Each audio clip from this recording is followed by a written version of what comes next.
Hello বন্ধুরা, আশা করি সকলে ভালো আছেন। যারা যারা আমার ভিডিওটি দেখছেন তাদের সকলকে আমার আন্তরিক অভিনন্দন। প্রত্যেক দিনের মতো আজকে আমরা চলে এসেছি নতুন আরেকটি আপডেট এবং তার সলিউশন নিয়ে। এই আপডেট এবং সলিউশন আপনাদের জন্য আমরা তৈরি করে থাকি, যাতে আপনারা বাড়িতে বসে আপনাদের মোবাইলে অথবা কম্পিউটারে অথবা ল্যাপটপে কাজটি অতি সহজে করে নিতে পারেন। আজকের বিষয়টি কি? আজকের বিষয়টি হচ্ছে আমরা যারা আমাদের পিভিসি ভোটার কার্ড অনলাইনের মাধ্যমে অর্ডার করতে চাই সেটা কিভাবে সম্ভব হবে এবং তার আবেদন করার জন্য কি কি ডকুমেন্টের প্রয়োজন হয়। সম্পূর্ণ বিষয়টি জানবার জন্য ভিডিওটির সঙ্গে থাকুন। সবার প্রথমে আমরা আমাদের ব্রাউজারটি ওপেন করব। আমি আমার ব্রাউজারটি অলরেডি ওপেন করে রেখেছি, ভিডিও ডেসক্রিপশানে লিঙ্কটি দেওয়া আছে। আমি আমার ব্রাউজারটি ওপেন করলাম। ওপেন করা মাত্রই আমরা দেখতে পাচ্ছি ন্যাশনাল ভোটার সার্ভিসের যে পোর্টালটি রয়েছে সেটা আমাদের সামনে উপস্থিত হয়ে গেছে। এবার আমরা প্রথমেই দেখতে পাচ্ছি ইউজার নেম। এই ইউজার নেমে এখানে এন্টার মোবাইল নেম এবং দেখতে পাচ্ছি যে ইমেল আইডি। যদি কোনো ব্যক্তির অলরেডি রেজিস্টার করা থাকে তাদের জন্য এই অপশানটি, তারা তাদের আইডেন্টিফিকেশনের জন্য যেটি ইউজ করেছিলেন সেটি এখানে ইনপুট করবে এবং তাদের পাসওয়ার্ডটি ইনপুট করবে। তার পাশেই রয়েছে নিচে দেখতে পাচ্ছি ক্যাপচার। এই ক্যাপচার কোডটি যেরকম আছে সেই ক্যাপচার কোডগুলি আমাদের এই পাশের ঘরটির মধ্যে লিখতে হবে। যদি বুঝতে অসুবিধা হয় তাহলে রিফ্রেশ অপশানটিতে ক্লিক করে নিতে হবে। পরবর্তী ক্যাপচার কোডটি যেরকমটি আছে ঠিক তেমনটি এই ঘরটিতে লিখতে হবে। তারপরে লগ ইন অপশানে গিয়ে ক্লিক করব। কিন্তু যাদের অ্যাকাউন্ট নেই তারা কি করবে? তাদের জন্য নিচে রয়েছে এইখানটায় don't have account register as a new user. আমরা এই অপশানটিতে ক্লিক করব। ক্লিক করবার পর আমাদের সামনে পরবর্তী পেজটি উপস্থিত হবে। এখানে আমরা দেখতে পাচ্ছি মোবাইল নাম্বার।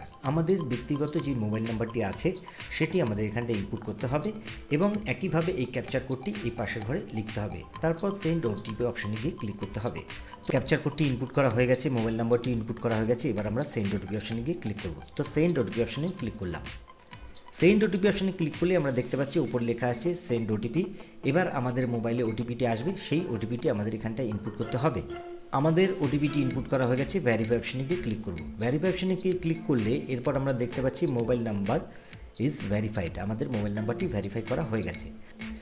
আমরা নিচে দেখতে পাচ্ছি আই হ্যাভ এপিক কার্ড নাম্বারে অ্যাক্টিভ করা আছে, তো আমার কাছে এপিক কার্ড নাম্বার আছে, তো আমরা এখানটা ইনপুট করব। তারপরে কি করব, এখানে পাসওয়ার্ডটা আমাদের এখানে ক্রিয়েট করতে হবে নিজের পছন্দ মতন। পাসওয়ার্ডটা আমরা ব্যবহার করব কি ক্যাপিটাল লেটার এবং স্মল লেটার, তার সঙ্গে স্পেশাল ক্যারেক্টার এবং নাম্বার, এই কটা মিলিয়ে আমাদের 6টা সংখ্যার বেশি ইচ্ছা মতন লিখতে পারি এবং সেটাই কনফার্ম করতে হবে নিচে একইভাবে লেখা। তারপর রেজিস্ট্রেশনে ক্লিক করতে হবে। তো আমি আমার ডিটেলসটি ইনপুট করব। ভোটার কার্ডটি রয়েছে, সেটির নাম্বার এখানে লেখা হয়ে গেছে এবং তার নিচে পাসওয়ার্ডটি আমরা লিখে নিয়েছি। তার সেই পাসওয়ার্ডটি একইভাবে লিখে কনফার্ম করে নিচ্ছি। এবার রেজিস্টার অপশানে গিয়ে ক্লিক করব।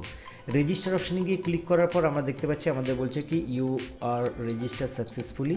আমাদের রেজিস্টার সাকসেসফুলি হয়ে গেছে। এবার আমরা এখানে এসে লগ ইন করব। তো আমি আমার ইউজার আইডি আর পাসওয়ার্ডটা দিয়ে লগ ইন করি।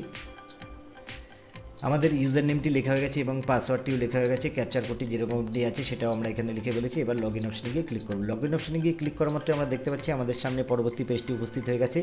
এবার আমরা বাঁদিকে দেখতে পারবো বিভিন্ন বিষয়টি এখানে লেখা রয়েছে। আমাদের কি ফ্রেশ আমাদের যে ইনরোলমেন্ট আছে সেটা আমরা এখানে ইনরোলমেন্ট করতে পারি। মাইগ্রেশনের জন্য এখানটায় মানে কোনো জায়গা পরিবর্তনের জন্য থাকে, ট্রান্সফার থাকে, সেখানটায় করতে পারি। Correction in the personal details, যদি কোনো পার্সোনাল ডিটেলস কারেক্ট করতে চাই তাহলে আমরা এখানে সেটা ইনপুট করে নিতে পারি। ডিলিটেশন ইনরোলমেন্ট, যদি ইনরোলমেন্ট আমরা করে থাকি সেটাও ডিলিট করতে পারি এখান থেকে।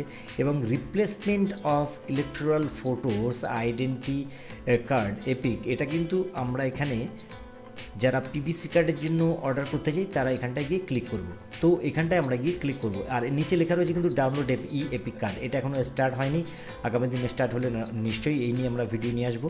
তো এখানটায় আমরা কী করব, replace of electorals photos identification card, এখানটায় আমরা ক্লিক করব। ক্লিক করার পর আমরা আমাদের সামনে পরবর্তী চলে এসে এখানে আমরা দেখতে পাচ্ছি কি please provided below the details. আমরা যদি নিজের জন্য হয় তাহলে এটা করতে পারি এবং ফ্যামিলি যদি অন্য কেউ হয় তাহলে ফ্যামিলিটা গিয়ে ক্লিক করে তার এপিক নাম্বার দিয়ে নেক্সট করলেই সেটা দিয়েও করতে পারি। যেহেতু আমাদের নিজের তাই আমরা সেলফ অপশানে গিয়ে ক্লিক করবো এবং তারপরে নেক্সট অপশানে গিয়ে ক্লিক করবো। তো আমরা দেখতে পাচ্ছি আমাদের সামনে ফর্মটি চালু হয়ে গেছে 001 বলে।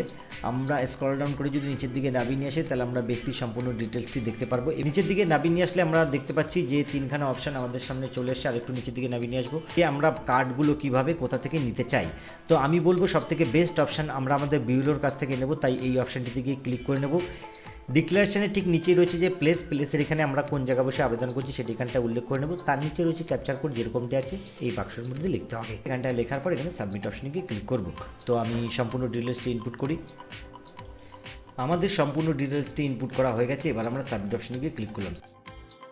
সাবমিট করা মাত্রই আমরা দেখতে পাচ্ছি আমাদের সামনে পরবর্তী রেফারেল নাম্বার নিয়ে আরেকটি পেজ চলে এসেছে। এই যে রেফারেল নাম্বারটি রয়েছে এই নাম্বারটি নিয়ে অবশ্যই আপনি আপনার বিএলওর সঙ্গে যোগাযোগ করবেন এবং আপনি আপনার কার্ডটি সংগ্রহ করবেন, তার জন্য 30 টাকা নেবে।